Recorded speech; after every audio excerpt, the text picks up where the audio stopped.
Hello বন্ধুগণ। তো আমি সারপ্রাইজের উপর সারপ্রাইজ যে কতগুলো পাচ্ছি তা তোমাদের বলে বোঝাতে পারবো না। আমি স্নান সেরে পুজো করছিলাম, হঠাৎ করে দেখি কি বাইরে ঠকঠক করে আওয়াজ, দরজা খুলে দেখি প্রীতি আর সৌমেন হাজির এরকম একটা সারপ্রাইজ নিয়ে। মানে আমি তো কি বলবো, আমি স্তম্ভিত হয়ে গিয়েছিলাম যে এত সুন্দর করে কেউ একটা সারপ্রাইজও দিতে পারে আমাকে। এক তো রাত্রের বেলার বর 12টার সময় ঘুম থেকে তুলে একটা সারপ্রাইজ দিয়েছিল, তারপরে প্রীতিদের এত সুন্দর একটা সারপ্রাইজ। আমি তো পুরো অবাক হয়ে গেছিলাম।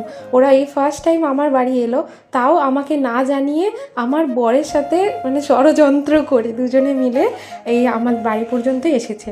আর প্রীতি তারপরে আমাকে একটা গিফট দিয়েছিল, আর সৌমেনও একটা অনেক সুন্দর গিফট দিয়েছিল।